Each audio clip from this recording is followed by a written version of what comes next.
we start the De Morgan's theorem on complex number. So that we define a complex number. The complex number is of the type x plus iy and it is denoted by z. Then x is called the real part of z and y is called the imaginary part of z. And its complex conjugate is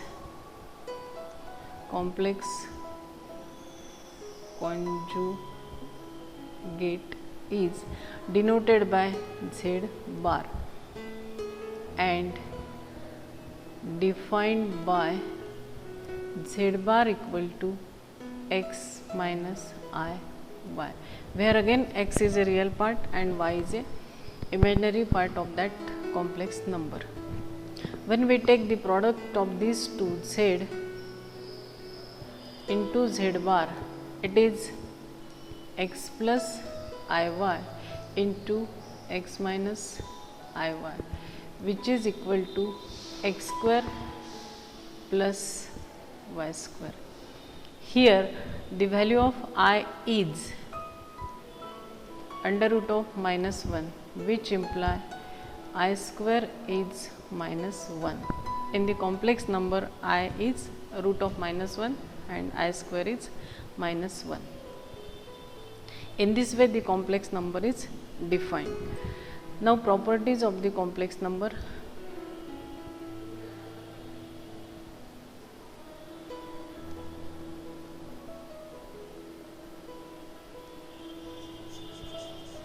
Properties of the complex number, that is, the two complex numbers are equal if and only if their real part is equal and their imaginary part is equal. And the complex number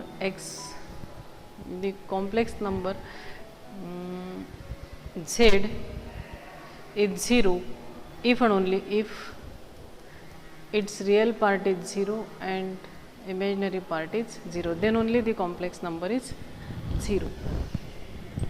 Also, the magnitude of complex number, that is magnitude of z, it is nothing but under root of x square plus y square. It is called the magnitude of z. Now, the product z into z bar, it is nothing but x square plus y square. It is written as magnitude of z its square. This is the property of complex number and it is defined in this way. Thus, the complex number is z into z bar equal to magnitude of z square in this way. Now, the polar form of the complex number, it is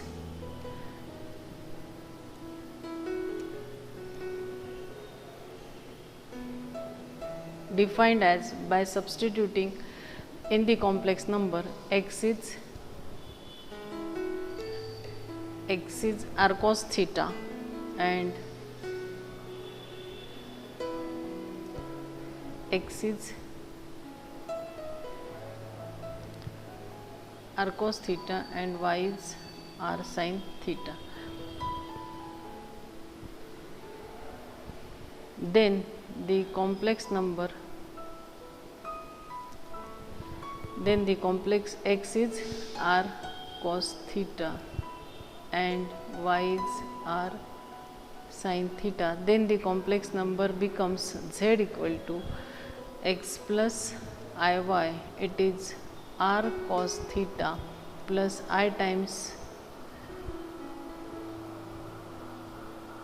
r sin theta, which is equal to r into cos theta plus I times sin theta. It is nothing but the expansion of e raised to power I theta. Then z equal to r into e raised to power I theta, it is the polar form of the complex number, where r is its magnitude and it is given by under root of x square plus y square, and theta is tan inverse y by x.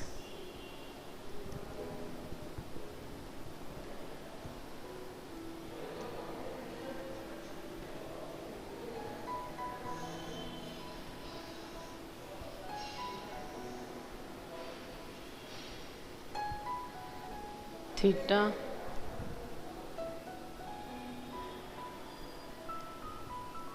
is tan inverse y by x, where r is called its magnitude and theta is called its amplitude. Thus, in this way the complex number is defined. On that complex number we state the De Morgan's theorem.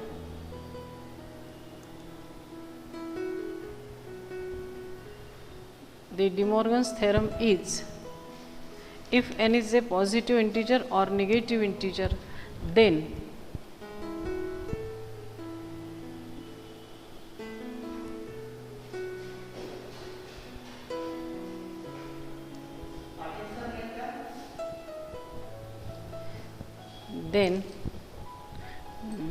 cos theta plus I times sin theta raised to power n, it is equal to cos n theta plus I times sin n theta, if n is positive or negative.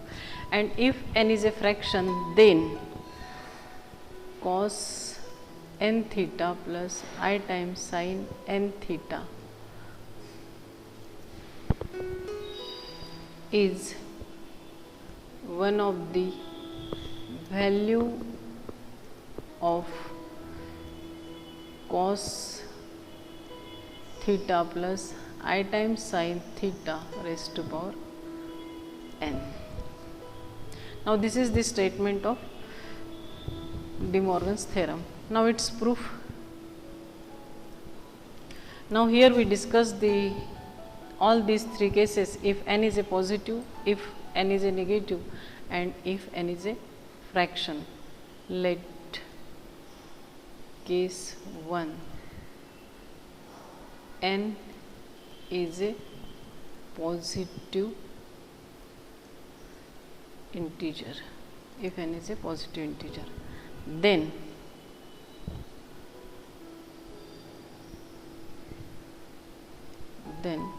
consider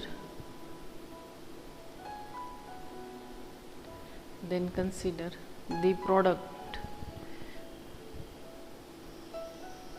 cos of theta 1 plus I times sin of theta 1 into cos of theta 2 plus I times sin of theta 2, which is equal to cos of theta 1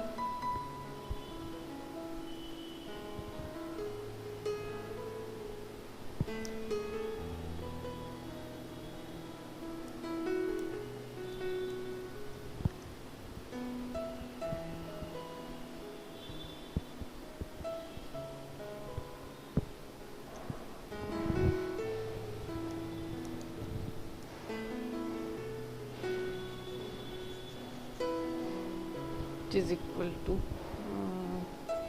its product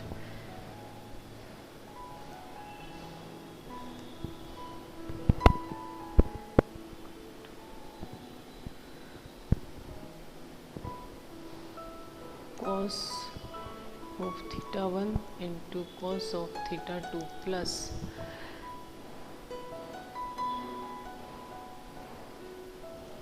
I times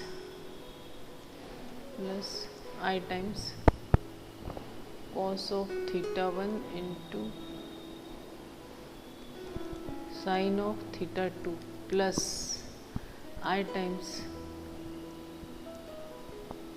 sin of theta 1 into cos of theta 2 plus I square sin of theta 1 into sin of theta 2.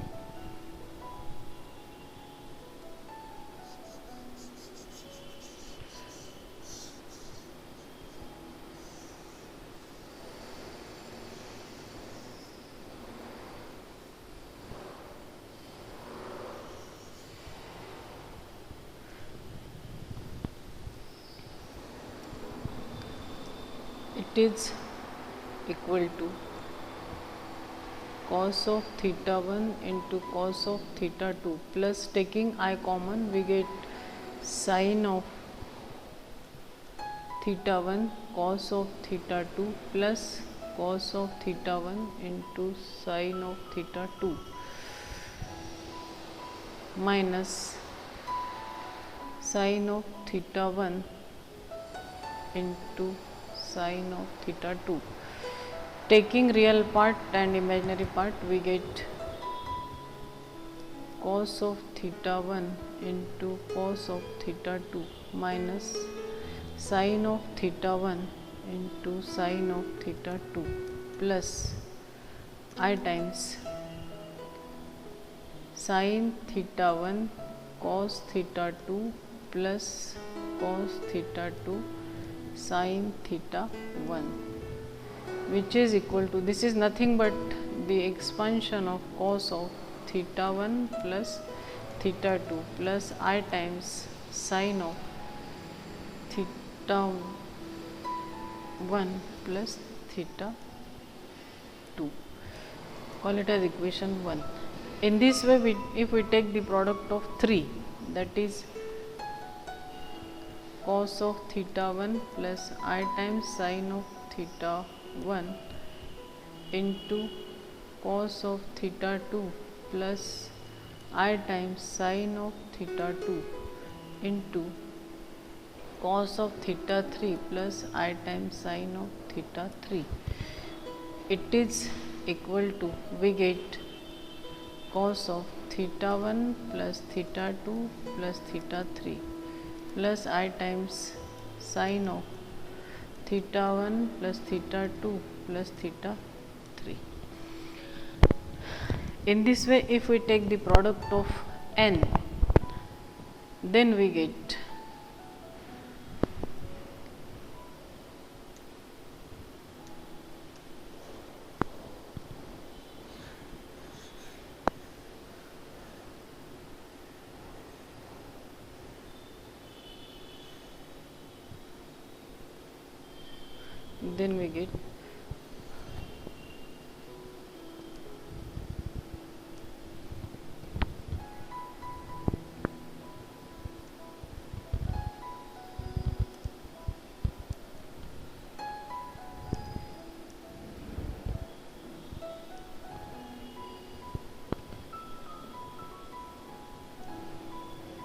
cos of theta 1 plus I times sin of theta 1 into cos of theta 2 plus I times sin of theta 2 into the product of cos of theta n plus I times sin of theta n.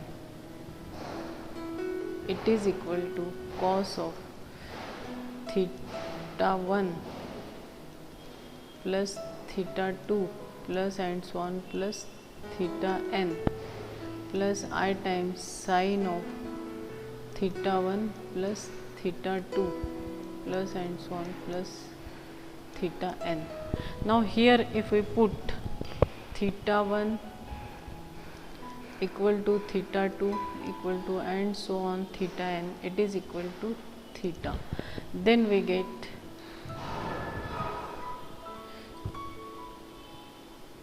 cos theta plus I times sin theta into cos theta plus I times sin theta into cos theta plus I times sin theta equal to cos of theta plus and so on plus theta plus I times sin of theta plus theta plus theta.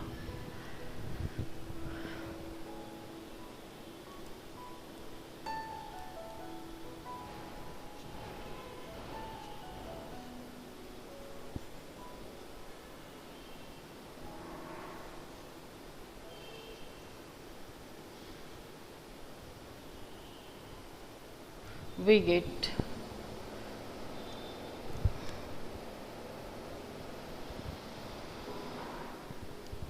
we get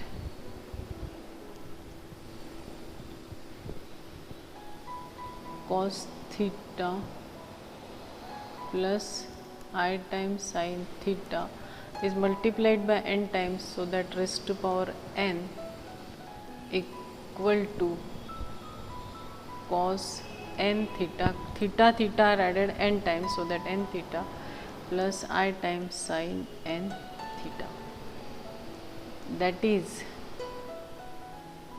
cos theta plus I times sin theta raised to power n, it is cos n theta plus I times sin n theta. Thus it is proved for n is positive. Now case 2.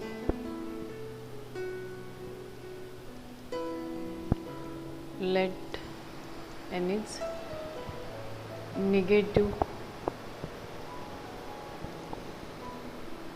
integer.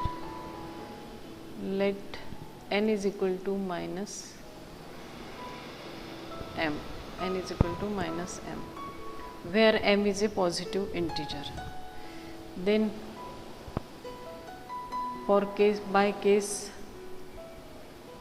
1, cos theta plus I times sin theta raised to power m, it is equal to cos m theta plus I times sin m theta, because m is positive. Then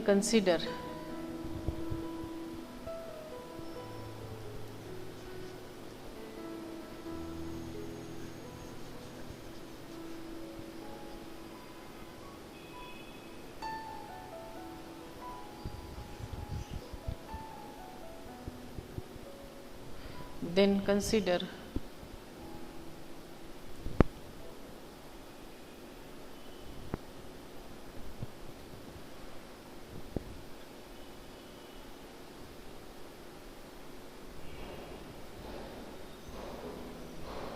cos theta plus I times sin theta raised to power minus m, it is equal to 1 upon cos theta plus I times sin theta raised to power m by the rule of indices. It is equal to 1 upon 1 upon cos theta plus I times sin theta raised to power m, which is equal to 1 upon cos m theta plus I times sin m theta. Now rationalizing,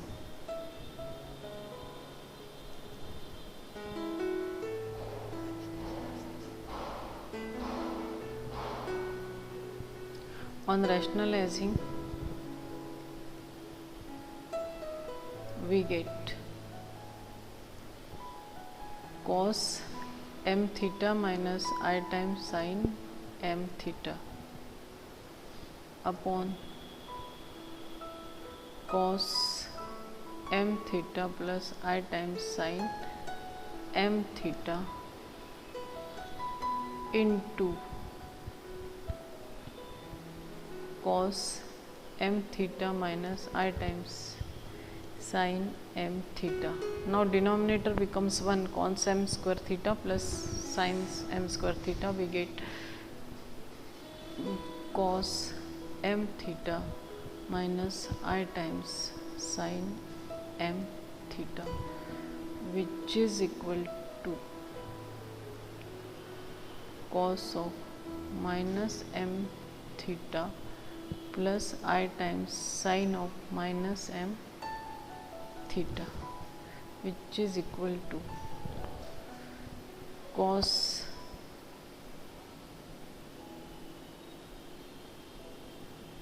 n theta plus I times sin n theta. Now putting the value of m as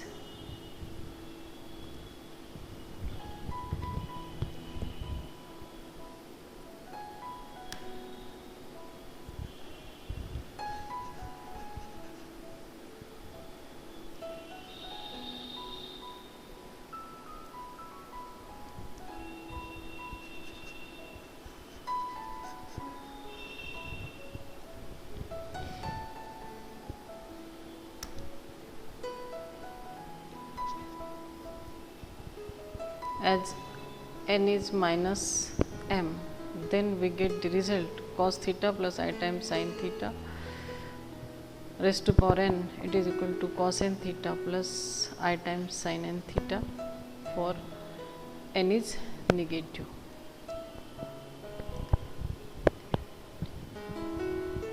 Now for the third case, if n is a fraction, then let n equal to p by q, where p is a positive integer and q is any integer. Q may be positive or negative. Now we consider by case 1 and 2 cos of theta by q plus I times sin of theta by q raised to power q. It is equal to, as q may be positive, may be negative, then by case 1 and 2 cos of theta by q into q plus I times sin of theta by q into q. It is equal to cos theta plus I times sin theta, which imply cos of theta by q plus I times sin of theta by q.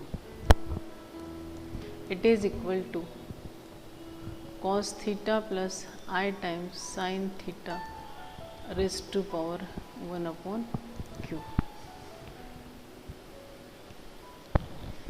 Raised to power 1 upon q. Thus, cos theta by q plus I times sin theta by q is one of the value of cos theta plus I times sin theta, which imply cos of theta by q plus I times sin of theta by q raised to power p. It is equal to cos theta plus I times sin theta raised to power p by q. P by q. It is p by q. As p is a positive integer, then it is by case 1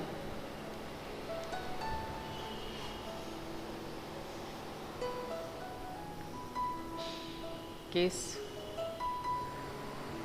1 on RHS, it is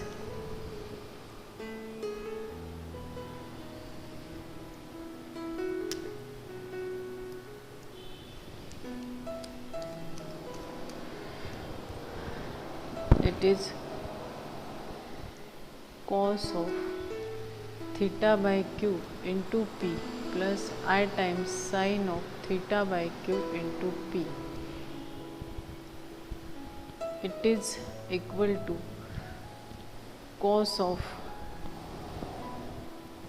theta plus I times sin of theta raised to power p by q, p by q, which imply cos of p by q theta plus I times sin of p by q theta. It is equal to cos theta plus I times sin theta raised to power p by q. Thus, this is one of the value of cos theta plus I times sin theta raised to power p by q. Now putting the value of p by q as n equal to p by q, which imply cos n theta plus I times sin n theta equal to cos theta plus I times sin theta raised to power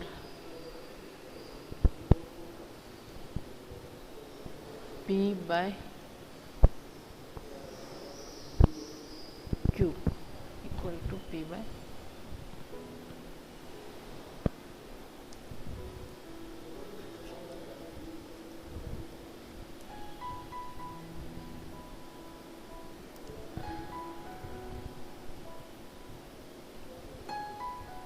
cos theta plus I times sin theta raised to power n.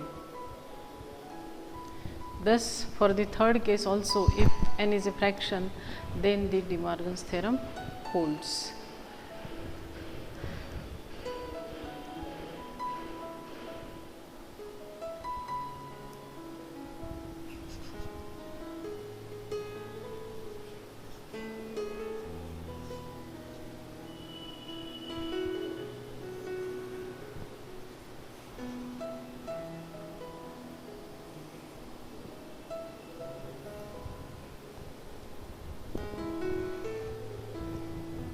Now, deductions from the De Morgan's theorem, we get one more result from this. If n is a negative integer or positive integer, then the deduction from the De Morgan's theorem, it is 1 cos theta minus I times sin theta, it is equal to cos theta plus I times sin theta raised to power minus n. It is minus n. Also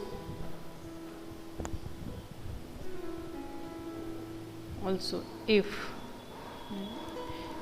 x equal to cos theta plus I times sin theta, then it imply 1 upon x is cos theta minus I times sin theta, which imply x plus 1 upon x is 2 cos theta and x minus 1 upon x is twice I sin theta. These are the important results from this.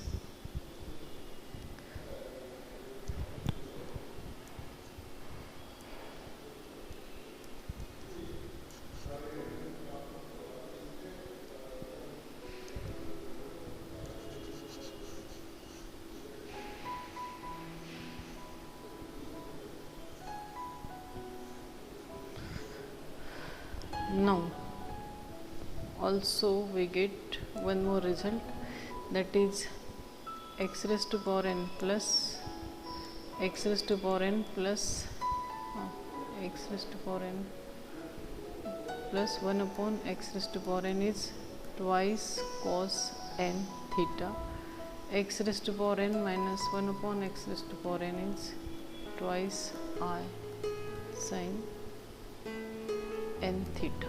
These are the important results from this. Now, for example, it is applicable for the example if z is cos 18 plus I times sin 18, then z raised to power 10, it is cos 18 plus I times sin 18 raised to power 10, it is equal to cos 180, because 10 is a positive integer, plus I times sin 180. Now cos pi is minus 1, thus z raised to power 10 is minus 1. Thus, in this way the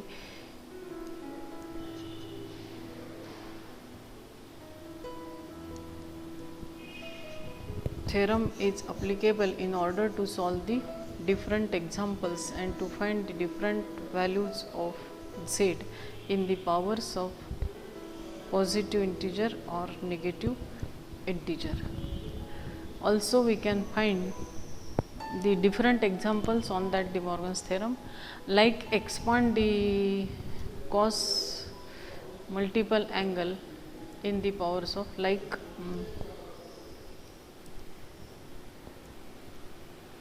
cos cos n theta in the powers of cos theta and sin theta. Also it is applicable for the powers of sin theta and cos theta in the multiple angle of theta. In this way the De Morgan's theorem is applicable to find its values cos multiple angle and cos powers or sin powers.